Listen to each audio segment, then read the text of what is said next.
Please मेरे channel को subscribe कर दीजिए, साथ ही साथ बेल आइकन प्रेस कर दीजिए ताकि मेरी वीडियोस की नोटिफिकेशन आपको टाइम टू टाइम मिलती रहे। तो फ्रेंड्स, आज जो है स्टार्ट करने से पहले आपको चीज़ बता दें, आज बिल्कुल इधर उधर की बातें नहीं, सीधे पॉइंट वाइज बातें होंगी क्योंकि वीडियो बहुत लंबा हो जाएगा। 9 to 10 टिप्स हैं जो आपको बताने हैं अगर आप बेबी प्लानिंग कर रहे हो। तो यहाँ पे फर्स्ट टिप्स मैं ये लेना चाहूँगी कि आप जो है फर्स्ट अपने गाइनों से बात करें और उनसे ये पूरा खुल के बताएं कि हम बेबी प्लानिंग करने वाले हैं, हमें क्या क्या चीज़ जो है करना चाहिए। साथ ही साथ वो आपका टेस्ट लिखेंगी, टेस्ट में आपका पूरा जो ब्लड टेस्ट होगा वो निकल के आएगा। साथ ही साथ आपका जो है एक अल्ट्रासाउंड भी करवाएंगी, जो अल्ट्रासाउंड जो है आपका क्या होगा कि इंटरनल अल्ट्रासाउंड होगा, जिससे क्या होगा कि उनको ये चीज़ पता लगे कहीं आपके जो बच्चेदानी है उसमें कोई सिस्ट की प्रॉब्लम तो नहीं है और कोई प्रॉब्लम तो नहीं है। और उसके बाद जब सब कुछ नॉर्मल रहता है देन आपको ओके कर देते हैं कि अब आप बेबी प्लानिंग कर सकते। तो फ्रेंड्स, जो सेकेंड टिप्स है वो ये है कि आपको जो है वेकेशंस पे जाने पड़ेंगे, यानी आपको जो है जैसे होता क्या है ना कि बहुत ज़्यादा वर्कलोड होता है। अगर हम ऑफिस में जॉब करते हैं, अगर हस्बैंड वाइफ दोनों जॉब करते रहते हैं तो और भी ज़्यादा वर्कलोड होता है। तो आपको इसके लिए क्या करना है कि आपको अपने लिए टाइम निकालना है, आपको वेकेशंस पे जाना है किसी ऐसी जगह जो आपका फेवरेट जो है प्लेस होता है। लाइक किसी को पहाड़ों पे पसंद होता है जाना, किसी को जो है होता है ना कि साउथ की तरफ जाना पसंद है। मतलब जो आपको पसंद है उस पर आप जा करके अपना जो है टाइम निकालिए और एक दूसरे के साथ टाइम स्पेंड करिए और अपने स्ट्रेस को कम करने के लिए अपनी पुरानी चीज़ों को याद करिए, ठीक है। और इसके बाद जो है थर्ड जो टिप्स है वो ये है कि आपको अपना अगर आपका वेट बहुत ज़्यादा गेन हो रखा है, आपका वेट बहुत ज़्यादा है, तो आपको फर्स्ट मतलब बेबी प्लानिंग करने से पहले आपको अपना जो वेट है उसे लॉस करना पड़ेगा। क्योंकि अगर बहुत ज़्यादा वेट होता है ना तो प्रेगनेंसी में भी मैंने देखा है बहुत बार ऐसे बेबी प्लानिंग में बहुत प्रॉब्लम्स आती है और डॉक्टर फर्स्ट जाने के बाद ही बोलती हैं पहले आप जो है अपना वेट लॉस करिए देन बेबी प्लानिंग करिएगा, ठीक है। इसके बाद फोर्थ टिप्स ये है कि आपको अपने रूटीन पे ध्यान रखना होगा, यानी टाइम से सोना, टाइम से खाना और जो है ये मतलब सारी सुबह उठ करके थोड़ा बहुत योगा व्यायाम करना, बहुत ज़्यादा नहीं बट नॉर्मल करना, ठीक है। और ये सारी चीज़ें आपको ध्यान में रखनी ही पड़ेंगी क्योंकि अगर आप जो है अपना जो टाइम जो रूटीन है उसे अच्छे से फॉलो करते हैं देन आपको जो है आप देखिएगा आपको एक अलग से ही मुस्कान, यानी आपका जो होता है ना कि आपका जो माइंड है वो पूरा स्ट्रेस फ्री लगेगा आपको, ठीक है। यहाँ पे फिफ्थ टिप्स मैं आपको देना चाहूँगी कि आप अपने जो है खाने पे पूरी तरीके ध्यान रखिए। अगर आप डाइटिंग कर रहे हैं तो उसे बिल्कुल छोड़ दीजिए। सबसे ज़्यादा कि आप पानी बहुत पीजिए, उससे हाइड्रेट रहिए, ये भी एक प्रॉब्लम कभी कभी कर देता है।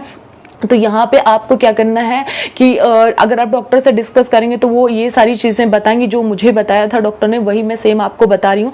तो खाने पे ध्यान क्या देना, आपको कैल्शियम वाली चीज़ें लेनी है, आपको फोलिक एसिड वाली चीज़ें लेनी है, लाइक कीवी वगैरह लेनी है, कैल्शियम की यानी आपको मिल्क वगैरह लेना है।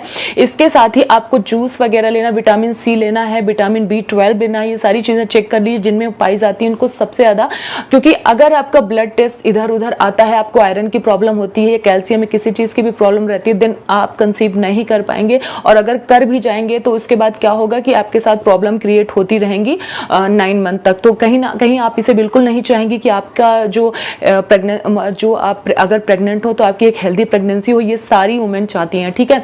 यहाँ पे 6 टिप्स मैं आपको ये देना चाहूँगी कि आपको जो है अपनी जो नींद है उसे बिल्कुल कंटिन्यूअस अच्छे से बिल्कुल लेनी है और बिल्कुल भी जो है चाहे आपको कितना भी स्ट्रेस हो कुछ भी हो, लेकिन आपको प्रॉपर जो है रात को टाइम से डिनर करके और उसके बाद आपको एक अच्छी नींद लेनी है। इससे क्या होगा कि आपका जो माइंड है वो बहुत ही आपको फ्रेश फील करेगा मॉर्निंग में।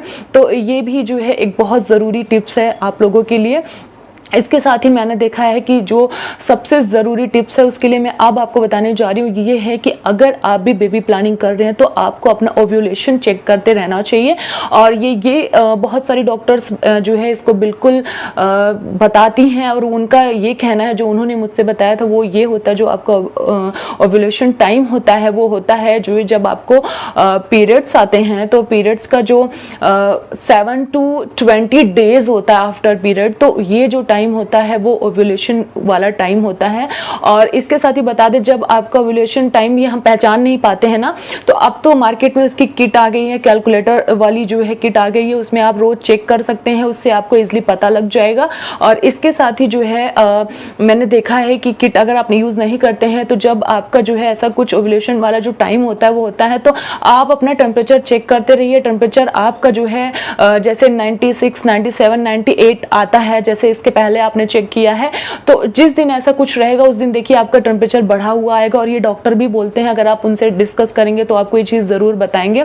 तो ये बहुत जो है इंपॉर्टेंट टाइम होता है, क्योंकि जो ओव्यूलेशन का टाइम होता है उसमें प्रेग्नेंट होने के चांसेस जो है वो 80 to 9% बढ़ जाते हैं, यानी 80 to 90%, मतलब आप समझ सकते हैं कि बहुत ज़्यादा अच्छा टाइम होता है। ठीक है, तो ये जो मैंने आपको 7 टिप्स बताई ये भी बहुत इंपॉर्टेंट है, इसको आपको मेजरमेंट करते रहना है, और आप चाहें तो कैलेंडर का यूज़ कर लें कि आपको। और इसके बाद जो है आपको क्या करना है कि आपका जो 8 वाली जो टिप्स है, 8th टिप्स में आपको क्या करना है कि जो आपका पीरियड्स टाइम है वो बिल्कुल रेगुलर होना चाहिए। मतलब ऐसा कुछ भी नहीं है कि आपको 3 महीने में पीरियड्स आ रहे हैं, आपको 1 महीने में आ रहे हैं। अगर ऐसा कुछ है तो बिल्कुल बेबी प्लानिंग मत करिए, पहले आप डॉक्टर से जाके इसको पूरी तरीके से जो है आप उनसे डिस्कस कर लीजिए सारी चीज़ें, और मेडिसिन वगैरह लेके पूरी तरीके से आप जो है इसे ठीक हो जाइए, और फिर ही आप बेबी प्लानिंग करिएगा। उसके बाद जो है आपकी 9 टिप्स ये है कि अगर आप बेबी प्लानिंग कर रहे हैं, डॉक्टर ने आपको बोल दिया है कि सब एवरीथिंग इज फाइन, आप बेबी प्लानिंग कर सकते हैं। उसके बाद जो है कभी कभी क्या होता है कि हम तुरंत कंसीव कर जाते हैं, हमें पता नहीं चलता है, और उसके बाद जो प्रेगनेंसी का जो स्टार्टिंग का टाइम होता है ना, उसमें आप जो है अगर चेक करेंगे तो वो भी नहीं आएगा, अगर आप प्रेगनेंसी किट यूज़ करेंगे तो भी नहीं आएगा। लेकिन उस समय हमको बहुत ज़्यादा ही वीकनेस लगती है, चक्कर आते हैं, हेडेक होता है, और बॉडी बहुत अच्छे से फील नहीं करती है, मतलब बहुत अजीब सा फील होता है, बिल्कुल ऐसा लगता है कुछ अलग सा हो रहा है हमारे साथ। तो इस दौरान आपको कोई मेडिसिन नहीं खानी है। अगर आप बेबी प्लानिंग कर रहे हैं तो आपको जो है, आप चेकअप के दौरान भी जरूरी नहीं है कि प्रेग्नेंट आपको पता ही चल जाए, तो आपको अगर ऐसा कुछ है तो आप डॉक्टर से पहले डिस्कस कर लीजिए। ये चीज़ बिल्कुल नॉर्मल नहीं है, क्योंकि ऐसे मैंने बहुत से केसेस देखे हैं कि जो है गर्ल्स, मतलब जो वुमेन्स होती हैं वो प्रेग्नेंट रहती हैं और उसके बाद वो मेडिसिन वगैरह ले लेती हैं, समझ नहीं पाती कि मैं प्रेग्नेंट हूँ। उससे क्या होता है कि उनको जो है बच्चेदानी में इन्फेक्शन की प्रॉब्लम हो जाती है, और हो सकता है वो कभी भी माँ नहीं बन पाती हैं। 1-2 केसेस ऐसे मेरी जान पहचान में हुए हैं। तो प्लीज़ फ्रेंड्स, जब भी बेबी प्लानिंग करिएगा तो कोई मेडिसिन वगैरह इधर उधर से मत खाइएगा। बाकी 10 टिप्स ये है आप लोगों के लिए कि होता क्या है कि जैसे हम बेबी प्लानिंग कर रहे हैं, ठीक है, उसके बाद जो है आपको अपने हस्बैंड से डिस्कस करना है कि इस दौरान आप मुझसे कुछ ऐसी बातें ना करें, या मैं आपसे कुछ ऐसी बातें ना करूं जिससे स्ट्रेस बढ़े, लड़ाई झगड़े ना हो घर में, ठीक है। और कोशिश करिए आप जो है कुछ ऐसी बातें करिए या कुछ भी है जिससे आपको बिल्कुल बहुत, मतलब होता है ना कि आपको आपका जो माइंड है पूरी तरीके से जो फ्रेश फील करेगा। इससे उनसे बिल्कुल खुल के बातें करिए, ऐसे कुछ भी नहीं है। क्योंकि अगर आप बहुत ज़्यादा स्ट्रेस लेते हैं, ऐसे माहौल में रहते हैं जहाँ बहुत ज़्यादा लड़ाई झगड़े हो रहे हैं बहुत ज़्यादा, तो प्रेग्नेंट होने के चांसेस बहुत कम होते हैं गाइस, क्योंकि हमारा जो माइंड है ना वो जो है इस चीज़ पे बहुत ज़्यादा फोकस करता है। तो इसके लिए आपको बिल्कुल ध्यान रखना है कि ऐसा कुछ भी नहीं करना है, ओके। तो ये जो सारी टिप्स हैं, ये सारी चीज़ें टिप्स फॉलो करिएगा। देखिए आपके जो प्रेग्नेंट होने के चांसेस हैं वो डेफिनेटली 80 to 9% बढ़ जाएंगे। क्योंकि अगर डॉक्टर्स के जो है चेकअप में आपको पता लग जाता है कि आपको एवरीथिंग इज़ फाइन, सब कुछ फाइन है, कोई प्रॉब्लम नहीं है, देन ये सारी चीज़ें जो मैंने आपको बताई इसको ज़रूर फॉलो करिएगा। और फॉलो करने के बाद देखिएगा कि डेफिनेटली आप जो है प्रेग्नेंट ज़रूर होंगी। और ऑल द बेस्ट अगर आप भी बेबी प्लानिंग कर रही हैं मेरी तरफ से। तो फ्रेंड्स, वीडियो कैसा लगा, हेल्पफुल लगा हो तो प्लीज़ शेयर ज़रूर करिएगा, साथ ही साथ मेरे चैनल को सब्सक्राइब ज़रूर कर लीजिएगा। तो मिलेंगे अगले वीडियो में, तब तक के लिए bye bye, take care and love you all.